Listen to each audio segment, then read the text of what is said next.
இன்னைக்கு இந்த வீடியோல இட்லி தோசை மாவு எப்படி செய்யறதுன்னு பார்க்கலாம். அதுவும் இல்லாம ஒரு டிஃபரெண்டான இட்லி ரெசிபி பண்ணியிருக்கேன். அதுவும் எப்படி செய்யறதுன்னு இந்த வீடியோல பார்க்கலாம். 5 கப் அரிசி 1 கப் உளுந்து 2 மணி நேரம் ஊற வச்சிருந்தேன். நீங்க எந்த கப்ல அரிசி எடுக்கிறீங்களோ அதே கப்ல உளுந்து எடுங்க. பெரிய கப்ல 5 கப் அரிசி எடுத்தா அதே 1 கப்ல உளுந்து எடுங்க. சின்ன கப்ல 5 கப் அரிசி எடுத்தா அதே கப்ல உளுந்து எடுக்கலாம். நான் பெரிய கப்ல தான் எடுத்திருக்கேன். ஃபர்ஸ்ட் உளுந்து அரைக்கலாம். நான் கிரைண்டரில் அரைக்கிறனால 2 மணி நேரம் ஊற வச்சுருந்தேன். நீங்கள் மிக்சியில் அரைக்கிறதா இருந்தால் 6-7 மணி நேரம் அரிசியும் உளுந்தையும் ஊற வச்சுருங்க. ஒரு 20 நிமிஷம் உளுந்தை நல்லா அரைக்கலாம். 2 கப் தண்ணி ஊற்றி உளுந்து நல்லா அரைக்கலாம். 5 நிமிஷத்துக்கு அப்புறம் கொஞ்சம் தண்ணி ஊற்றுறேன்.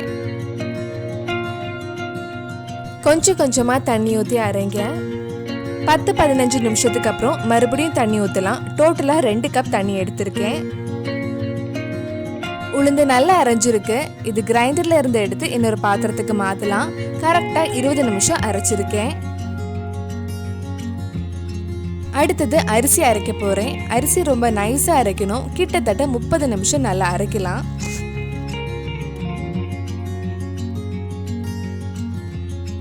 அரிசி கொஞ்சம் அரைஞ்சதும் 1 கப் தண்ணி ஊற்றி அரைக்கலாம். கொஞ்சம் கொஞ்சமா தண்ணி ஊற்றி அரைங்க.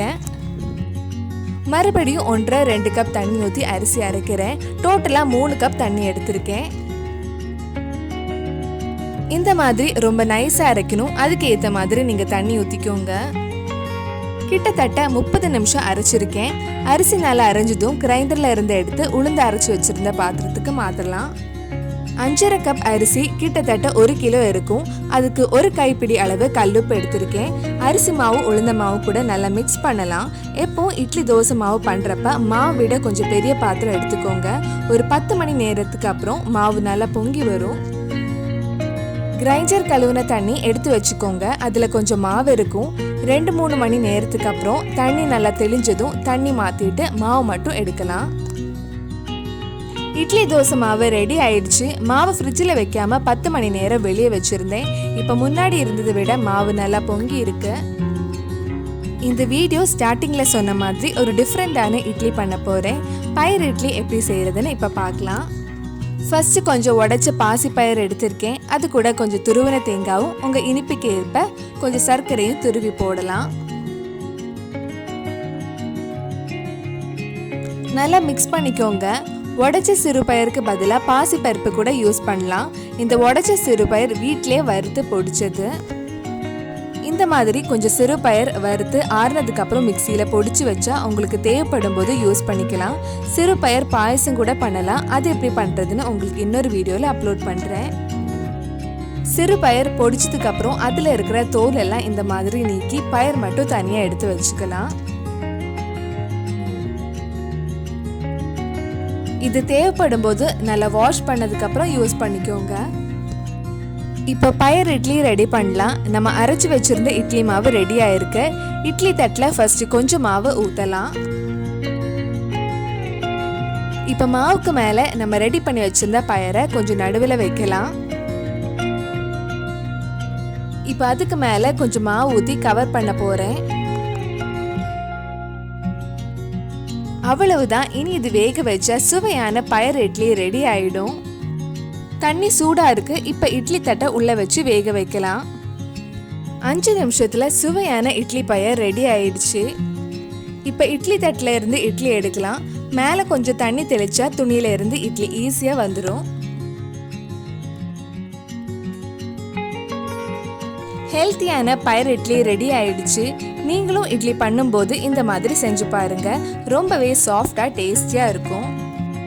நம்ம அரைச்ச இட்லி மாவுல எப்படி சாஃப்டா இட்லி வருதுன்னு பாருங்க. கொஞ்சம் மாவு எடுத்து இட்லி பண்றதுக்கு ஊற்றலாம். தண்ணி நல்லா கொதிக்கும் போது கரெக்டா 5 நிமிஷம் போதும் இட்லி வேகிறதுக்கு. பயிர் இட்லி எடுத்த மாதிரி இட்லி தட்டுல இருந்து இட்லி எடுக்கலாம். தண்ணி கொஞ்சம் துணியில தெளிச்சுக்கோங்க.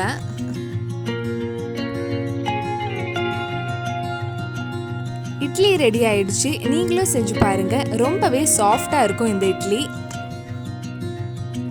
இதே மாவுல முறுமுறு தோசை எப்படி செய்யறதுன்னு பார்க்கலாம். மாவு இப்போ கெட்டியா இருக்கு. கொஞ்சம் தண்ணி ஊற்றி இந்த மாதிரி கன்சிஸ்டன்சில வரணும். முறுமுறு தோசை வேணும்னா மாவு கொஞ்சம் தண்ணியா இருந்தா தான் வரும். ஒரு கரண்டி தோசை மாவை எடுத்து ஊற்றலாம். கொஞ்சம் நெய் ஊற்றுறேன். இனி மூடி வச்சு வேக வைக்க போகிறேன். முறு தோசை ரெடி.